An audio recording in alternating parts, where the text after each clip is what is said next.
오늘 본문 고린도후서 12장 14절 15절에서 보라 내가 이제 세 번째 너희에게 가기를 준비하였으나 너희에게 폐를 끼치지 아니하리라. 내가 구하는 것은 너희의 재물이 아니요 오직 너희니라. 어린아이가 부모를 위하여 재물을 저축하는 것이 아니요 부모가 어린아이를 위하여 하느니라. 내가 내 영혼을 위하여 크게 기뻐함으로 재물을 사용하고 또 내 자신까지도 내어주리니 너희를 더욱 사랑할수록 나는 사랑을 덜 받겠느냐 했습니다. 바울은 고린도 교인들을 향한 편지를 마무리하면서 그들을 향한 바울의 마음을 나타내 보이고 있습니다. 바울에 대해서 오해하는 부분을 없애고 진심으로 중심을 알아주기를 전하고 있습니다. 고린도 교인들에게 바울과 그 일행에 대한 오해가 있었는데 그 오해는 물질적인 문제가 크게 차지하고 있었습니다. 바울은 예루살렘 교회가 기근을 당해서 어려움 당할 때에 그 형제들을 돕기 위해서 구제연금을 부탁을 한 적이 있었습니다. 그런데 이것이 바울과 그 일행들의 금전적인 이익을 추구하는 것으로 오해될 소지가 있었습니다. 그래서 교회 안에 들어온 거짓 교사들은 사도 바울이 돈에 대한 그런 이익을 추구하는 것이 아니냐 의혹을 주장을 하게 된 것입니다. 그래서 교인들이 그런 말에 이제 마음이 요동을 하고 바울에 대한 의구심이 일어나는 이런 문제가 생겼던 것입니다. 대개 갈등이 어디서 오느냐 하니까 일을 할 때 그 일 자체가 의심스러우면 사람을 불신합니다. 또 사람 자체가 못 믿으면 그 동기나 그 중심을 의심하게 되지요. 구제연금에 동참해달라는 바울의 부탁이 좀 부담스러웠던 차에 그걸 드러내놓고 말을 할 수는 없다가 바울의 물질 문제가 나타나면서 불신의 불이 붙었던 것입니다. 그러나 바울에게 있어서 최대 관심사는 물질이 아니고 영혼이라고 말하고 있습니다. 그래서 15절에 내가 너희 영혼을 위하여 크게 기뻐함으로 재물을 사용하고 또 내 자신까지도 내어주리니 너희를 더욱 사랑할수록 나는 사랑을 덜 받겠느냐 했습니다. 그리고 기근으로 어려움당한 예루살렘 교회를 돕고자 하는 그 구제연금 참여를 독려하는 것이 복음의 모태가 되는 예루살렘 교회를 통해서 영적인 우리가 입었으니 보답하는 것이 좋지 않겠느냐 그런 취지였던 것입니다. 다시 말해서 영적인 교제와 사랑을 나누기 위한 방편으로 구제연금에 동참해 달라 했습니다.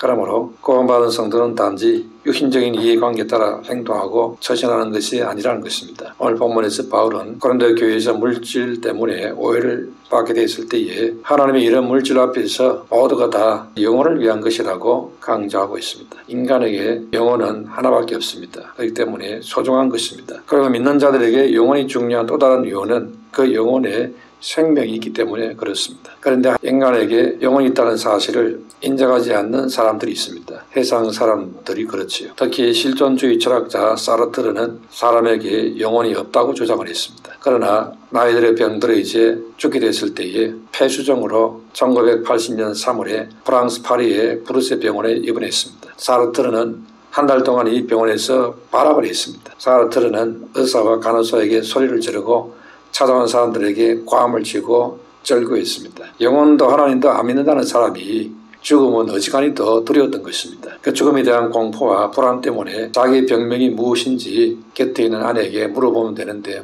묻지도 못했다는 것입니다. 사르트르는 평소에 죽음으로부터 자유를 주장했습니다. 그리고 수많은 글을 쓰고 사람들에게 감동을 주었습니다.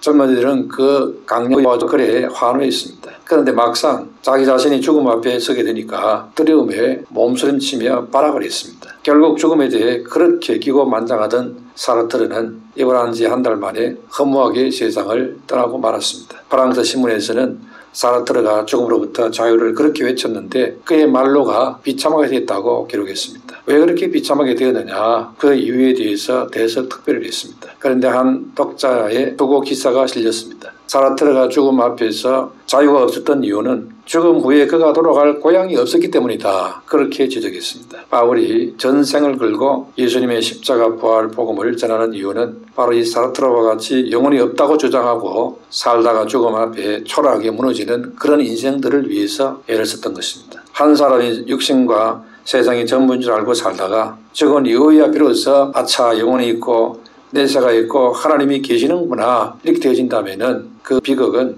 돌이킬 수 없는 끔찍한 것이 되는 것입니다. 그런 비극이 생기지 않도록 하기 위해서 바울은 복음을 전하는 것이고 우리 또한 복음을 전하는 것입니다. 이런 영적인 사명을 감당하는 자가 어떻게 육신과 세상적인 물질을 추구하고 살겠느냐는 거지요. 이게 바로 바울의 본심인 것입니다. 그러므로 바울의 주 관심사가 무엇이냐? 첫 번째로 바울은 고린도 교회에 물질적인 배를 끼치지 않고 하나님 일을 하고자 했습니다. 바울은 교회의 짐이 되는 것을 늘 우려했습니다. 바울은 14절에 보라 내가 이제 세 번째 너희에게 가기를 준비하였으나 너희에게 배를 끼치지 아니하리라 했습니다. 그래서 바울은 하나님 일을 하면서 배를 끼치고 싶지 않았습니다. 그래서 바울은 모든 사역을 자비량으로 했습니다. 그러면 바울이 왜 배를 끼치지 않고자 했습니까? 그 이유는 먼저 부모와 같은 마음으로 일했기 때문이라 했습니다. 14절에 내가 구하는 것은 너희의 재물이 아니요 오직 너희니라. 어린아이가 부모를 위하여 재물을 저축하는 것이 아니요 부모가 어린아이를 위하여 하느니라 했습니다. 아직까지 고린도 교회 성도들은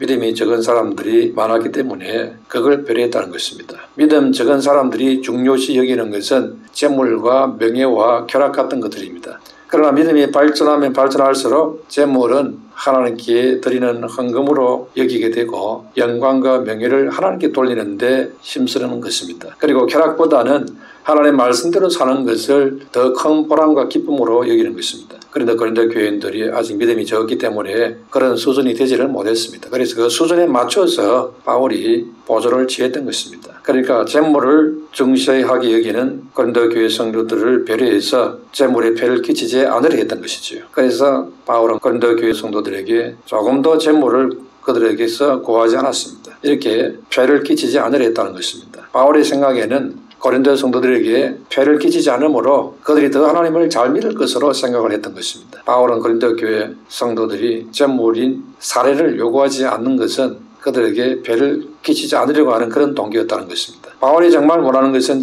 재물이 아니고 그들이 신앙생활 잘하는 것이라는 겁니다. 이것이 바로 부모의 마음과 같다는 것입니다. 부모는 자식에게 재물을 원하지를 않습니다. 오히려 자식이 건강하게 잘 사는 것을 원하는 겁니다. 네가 잘 되라 그걸 원하지요. 그래서 부모는 자식을 위해서 재물을 준비하고 저축을 합니다. 자신을 위해서 재물을 쌓고 준비하고 그것보다도 자식을 위해서 재물을 준비하는 이런 세월과 이런 정성이 더 큰 것입니다. 그러나 자식은 오로지 자기 자신 잘 되기 위해서 재물을 사용합니다. 바울은 부모와 같은 마음을 가졌기 때문에 자신의 직업으로 일하여서 생활을 했던 것입니다. 또 여유 있는 다른 교회의 헌금을 받아서 가난하고 힘든 교회 교인들에게 전달하는 일도 하고자 했습니다. 또 바울은 사랑하는 마음으로 일하기 때문에 폐를 끼치지 않으려 했습니다. 15절에 내가 너희 영혼을 위하여 크게 기뻐함으로 재물을 사용하고 또 내 자신까지도 내어주리니 너희를 더욱 사랑할수록 나는 사랑을 덜 받기느냐 했습니다. 고린도 지역에 우상이 많았습니다. 그래서 그 우상 섬기는 문화로 인해서 쾌락과 엄란을 일삼는 부패한 삶을 사는 사람들이 많았습니다. 왕성한 우상으로 인해서 시중의 음식들은 우상 숭배와 관련된 것들이 유통되고 있었습니다. 또 우상 신전에는 사제 이름으로 온갖 음란 행위가 이루어지고 있습니다. 또 관리들의 행포가 심했습니다. 이런 어두운 문화 가운데 고린도 교회 교인들이 예수 믿고 믿음으로 살려고 하는 그것이 기뻐서 바울은 그들을 사랑하는 마음으로 자비량으로 섬겼던 것입니다. 하나님을 사랑하는 사람은 바울의 마음처럼 신앙생활을 잘하려고 노력하는 사람을 보면은 더 사랑하는 마음이 생기고 어떻게 하면 하나로 더 도와주고 싶은 마음을 가지게 됩니다. 폐를 끼치고 싶은 마음이 없다는 것입니다. 예수님께 향유 옥합을 깨뜨려 드린 여인이 있었지요. 이때 가룟 유다가 재물을 허비한다고 책망했습니다. 그러나 예수님의 판단은 달랐습니다. 나의 장례를 미리 준비하였고 이 여자가 행한 일은 온 천하에 복음이 전파되는 곳마다 알려지게 될 것이다 했습니다. 이렇게 우리가 어떻게 살아야 인생을 허비하지 않게 되겠느냐. 요한일서 2장 17절에 이 세상도 그 정력도 지나가되 오직 하나님의 뜻을 행하는 자는 영원히 거하느니라 했습니다. 하나님의 뜻이 무엇입니까? 하나님의 뜻은 십자가 대속으로 우리를 악한 세상에서 건져내는 것입니다. 그래서 갈라디아서 1장 4절에 그리스도께서 하나님 곧 우리 아버지의 뜻을 따라 이 악한 시대에서 우리를 건지시려고 우리 죄를 대속하기 위하여 자기 몸을 주셨으니 했습니다. 영원 구원하는 그것이 하나님의 뜻이라는 것입니다. 이 하나님의 뜻에 수정을 들고 그래서 이를 위해서 자원함으로 섬겼다는 것입니다. 우리도 바로 이런 섬김으로 가야 하는 것입니다. 그리고 바울은 복음을 위해서 일할 때에 이익을 취하기보다도 성령 인도를 따라서 사역하고자 했습니다. 17절에 내가 너희에게 보낸 자 중에 누구로 너희의 이득을 취하더냐 내가 디도를 권하고 함께 한 형제를 보내었으니 디도가 너희 이덕을 취하더냐 우리가 동일한 성령으로 행하지 아니하더냐 동일한 보조로 하지 아니하더냐 했습니다. 바울뿐 아니라 바울과 함께 일하던 디도가 바울의 보냄을 받아서 고린도 교회에 사역을 했는데 사례나 생활비를 구하지 않았다는 것입니다. 그러니까 동일한 성령과 동일한 보조로 행동하지 않았느냐는 것이지요. 이렇게 바울의 그 사역의 중심을 따라서 사랑으로 사역을 했다는 것입니다. 사랑은 자기 유익을 구하지 않는 것입니다. 그런데 우리는 온통 자기 유익을 구하고 자기 권리를 주장하기에 급급할 때가 많습니다. 빌립보서 2장 21절에 저희가 다 자기를 구하고 그리스도 예수의 일을 구하지 아니하되 했습니다. 그러나 참된 사랑은 자신의 유익을 구하는 마음을 뛰어넘어서 이웃의 유익을 구하는 것입니다. 마태복음 10장 28절에 인자가 온 것은 섬김을 받으려 함이 아니라 도리어 섬기려 하고 자기 목숨을 많은 사람의 대속물로 주려 함이니라 했습니다. 우리는 가능하면 최대한 복음 사역자를 사랑으로 섬겨야 됩니다. 그러나 우리 자신을 할 수 있으면 자비랑으로 복음을 전하도록 힘쓰는 자가 되어야 됩니다. 그래야 자기의 고난을 하늘나라를 위해서 저축하는 축복의 사람이 되는 것입니다. 두 번째로 바울은 순수한 마음으로 자비랑 선교하기를 원했습니다. 그런데 고린도 교회 성도들은 바울의 자비랑 선교가 그 사도성에 대한 자신이 없기 때문이 아니냐 이렇게 의혹을 가졌습니다. 고린도 교회에 들어온 거짓 교사들이 바울의 사도권에 대해서 의문을 드러냈습니다. 그 영향으로 고린도 교회 성도들은 바울의 사도권에 대해서 의심을 하기 시작했습니다. 그래서 바울은 자신이 사도된 표에 대해서 말하지 않을 수 있게 되지요. 그래서 본문 12절에서 사도에 표된 것은 내가 너희 가운데서 모든 참음과 표적과 기사와 능력을 행한 것이라 했습니다. 바울이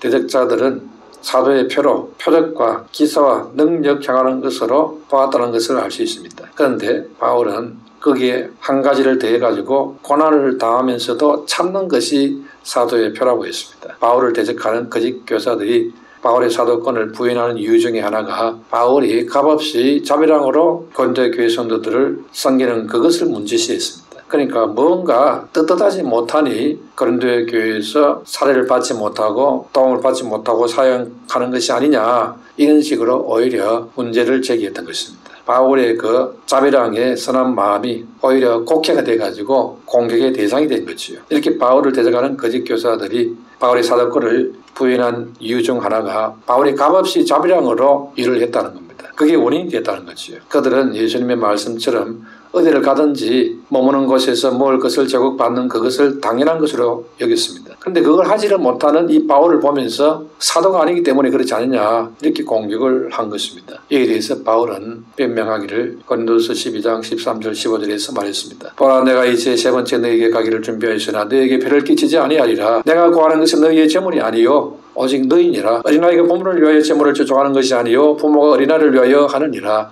내가 너희 영혼을 위하여 크게 기뻐함으로 재물을 사용하고 또 내 자신까지도 내어주리니 너희를 더욱 사랑할수록 나는 사랑을 덜 받겠느냐 했습니다. 이렇게 바울은 고린도 교회 성도 그들을 사랑하는 것이 주 목적이라고 말하고 있습니다. 그렇게 하는 이유를 바울은 폐를 끼치지 않고자 자비랑으로 사역했다는 것입니다. 그런데 바울은 고린도서 9장에서 이미 자신은 사도로서 물질적인 도움 받을 권리가 있다고 말을 한 적이 있습니다. 그런데 왜 권리를 사용하지 않느냐? 그것은 복음의 장애가 되지 않도록 하기 위해서 그렇게 했다는 것입니다. 바울은 고린도 교인들에게 물질적 부담을 지울 때에 그것이 복음 받는 데 장애가 되지 않을까 그걸 우려한 것입니다. 그걸 피하기 위해서 그렇게 했다는 것입니다. 그리고 또 한 가지 이유는 남의 도움을 받지 않고 자비랑으로 복음 전하는 그것이 자기에게 상이 된다고 보았습니다. 마땅히 누려야 될 권리를 포기하는 것이 잘못된 것이 아니라는 것입니다. 그래서 바울은 자신이 잘못한 것이 없다고 말했습니다. 바울은 복음 전하는 것이 자기에게는 마땅히 해야 될 업무라고 여겼습니다. 그리고 바울이 스스로의 노력으로 경제적인 문제를 해결해서 복음 전하는 그 힘든 자비랑 선교하는 것에 대해서 장차 주님 앞에 가서 상급이 될 줄로 믿었다는 것입니다. 그래서 힘들어도 힘들다는 생각을 하지 않고 기쁨으로 자원함으로 했다는 것입니다. 본문 14절에서 바울은 내가 구하는 것은 너희의 재물이 아니요 오직 너희니라 했지요. 그러니까 고린도 교회 교인들에게 복음을 전해놓고 재물을 구하는 자가 되고 싶지 않았습니다. 그런데 예수님께서는 복음을 전했으면 물질적인 승리가 구원을 받는 것은 당연한 것이라고 그렇게 가르쳤죠. 그러므로 복음과 물질은 서로 주고받는 관계가 될 수 있다는 것입니다. 그런데 보통 세상에서 어떤 일을 할 때에 물질을 위해서 그 일을 한다 이렇게 되면은 고상한 일이라고 여기지를 않습니다. 당시 그리스 철학자들 중에는 자신은 돈을 벌기 위해서 철학을 강연하지 않는다면서 무상 강연을 하는 자들이 많았습니다. 그러면서 그렇게 하는 것이 고상한 일이라고 여겼습니다. 바울이 당시 철학을 배운 사람이기 때문에 그래서 그런지 복음 전하는 것과 돈이 연결되는 것을 고상한 것은 아니라고 볼 수도 있었습니다. 물론 복음을 위해서 일하면서 살아가는 것이 죄 짓는 것은 아니고 잘못된 것은 아닙니다. 또 예수님이 그렇게 하라고도 했습니다. 그러나 바울은 당시 철학자들의 그런 영향에 의해서 돈을 받고 사역하는 것이 혹 이게 사역에 누가 될 수도 있다 이런 시각으로 보았던 것입니다. 그래서 고린도 교회 성도들의 그 형편을 보면서 특히 물질적인 부담을 지우는 그것에 대해서 표를 끼치고 싶지 않았던 것입니다. 고린도 교회 성도들을 장성한 신앙으로 보지 않고 어린아이로 보았던 거지요. 그렇기 때문에 조심스러웠습니다. 복음을 전하는 자는 가능하면 자기 권한을 사용하지 않고 사람이 아니라 주님께로부터 대가를 받으려고 하는 자세가 큰 복을 받는 길이 됩니다. 그러나 복음을 듣고 섬기는 자들은 마땅히 받은 그 은혜에 대해서 감사하고 수고한 일을 위해서 살해하고 섬기는 것이 바른 자세인 것입니다. 그렇게 섬기는 그것이 몸에 배이도록 해서 믿음 생활을 한 자가 주와 복음과 교회를 위해서 물질로 많이 섬기고 헌신하는 것이 되도록 해야 하는 것입니다. 달리 말하면 처음 믿을 때부터 주를 섬기고 믿음 생활할 때에 영원한 주의 나라를 위해서 물질을 심는 이런 일이 귀한 것이다, 기쁜 일이다, 이런 좋은 습관을 갖도록 만들어야 됩니다. 그렇지 않으면 세상을 살면서 주님 앞에 가는 그날까지 물질에 대해서 주님께 쓰지를 못하고 오로지 자기 자신에게만 열심히 쓰다가 그야말로 주님 주신 물질을 가지고 귀한 것에 도달을 못하는 그런 큰 함정에 빠질 수가 있는 것입니다. 나쁜 습관을 들을 수가 있다 이거지요. 주와 복음과 교회를 위해서 헌금과 섬김으로 드리는 이것이 습관화되도록 해야 됩니다. 이게 습관화되지 않으면 인색해지는 함정에 빠지는 것입니다. 그러면은 주님이 주신 재물을 주님과 주님 나라를 위해서 쓰임받을 수 있는 그 기회를 다 놓쳐버리게 되는 거죠. 주님 나라를 위해서 물질을 써도 차고 넘치도록 남게 될 텐데 다 쓰지도 못하고 땅에 잔뜩 쌓아놓고 그냥 떠나게 될 텐데 왜 어리석게 주의 나라를 위해서 복음을 위해서 제대로 쓰지도 못하고 자기 자신만 위해서 잔뜩 쓰고 또 다 쓰지도 못하고 땅에 쌓아놓고 그냥 떠나는 이런 어리석은 일을 할 필요가 있냐 이거지요. 너무너무 계산을 잘못하는 것입니다. 사도행 20장 35절에 받는 것보다 주는 것이 복이 있다 하심을 기억해야 할 줄을 있습니다. 그리고 땅에서 많이 심는 것이 영원한 주의 나라에서 엄청나게 수만 배로 돌려받는다는 비밀을 알아야 하는 것입니다. 고린도서 9장 6절에서 7절에 이것이 곧 적게 심는 자는 적게 거두고 많이 심는 자는 많이 거둔다는 말이로다. 각각 그 마음에 정한 대로 할 것이요 인색함으로나 억지로 하지 말지니 하나님은 즐겨내는 자를 사랑하시느니라 했습니다. 주의 일과 성김을 받는 일이 있어서 가능하면은 나의 권한은 천국을 위해서 아끼는 것이 좋습니다. 또 내가 섬기는 일에 있어서는 최대한 많이 섬기고 심는 그런 지혜자가 되어져야 됩니다. 나 자신에 대해서는 최대한 아끼고 그리고 교회와 다른 사람들을 위해서는 최대한 많이 심고 섬기고 이렇게 되어야 된다 이거지요. 보통 사람들은 거꾸로 그렇게 할 때가 많습니다. 나를 위해서는 후하게 많이 쓰고 다른 사람과 교회를 위해서는 좀 절약을 하고 이런 식으로 하다 보니까 주님 앞에 섰을 때에 왜 그렇게 살았을까? 왜 그렇게 어리석게 살았을까? 여한이 남는 인생이 될 수 있다 이 말입니다. 세 번째로 바울은 하나님 앞에서 두려워 떨었기 때문에 자신을 낮춰 자비랑으로 사역을 했습니다. 바울은 항상 하나님과 그리스도 앞에 서 있다는 중심으로 신중하게 섬겼습니다. 19절에 너희는 이때까지 우리가 자기 변명을 하는 줄로 생각하는구나. 우리는 그리스도 안에서 하나님 앞에서 말하노라. 사랑하는 자들아 이 모든 것은 너희의 덕을 세우기 위함이니라 했습니다. 바울은 자신이 고린도 교회 교인들을 대할 때에 하나님 앞에서 그리스도 안에서 말하고 있다고 그렇게 말하고 있지요. 늘 그렇게 했다는 것입니다. 자신의 생각과 느낌대로 자유롭게 말하고 행동한 것이 아니라는 겁니다. 하나님 앞에서 했다는 것입니다. 그런데 고린도 성도들은 이런 바울의 그 중심과 생각을 거꾸로 보았지요. 큰 오해를 했습니다. 바울은 주님의 말씀을 전하는 대사로서 자신의 정체성을 바로 알았습니다. 그리고 예수님의 말씀을 전할 때에 두려움으로 했습니다. 하나님 앞에서 한다는 종교개혁자들의 그 중심을 가졌습니다. 우리의 모든 일상이 주님 앞에서 행해지고 있다는 그것을 의식할 때에 걸어간 긴장이 되는 것이고 그런 삶의 모습이 상화의 가정을 이루어가게 되는 것입니다. 우리는 천국 입성하기 전까지 계속 날마다 그리스도 형상에 비추어서 자신을 다스려 나가야 됩니다. 그래서 본문 20절에 내가 갈 때 너희를 내가 원하는 것 같이 보지 못하고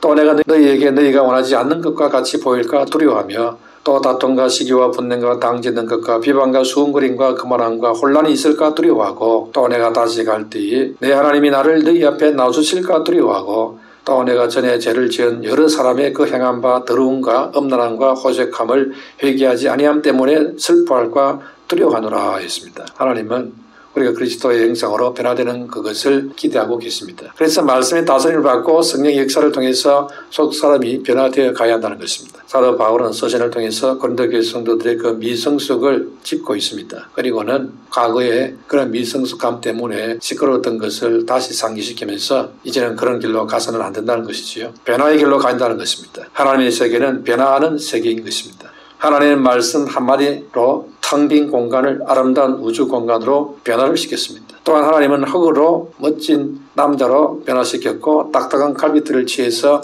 부드러운 여자로 변화시켰습니다. 또 하나님은 양치는 목동을 임금으로 변화시켰고 무식한 어부를 유능한 제자로 변화시켰습니다.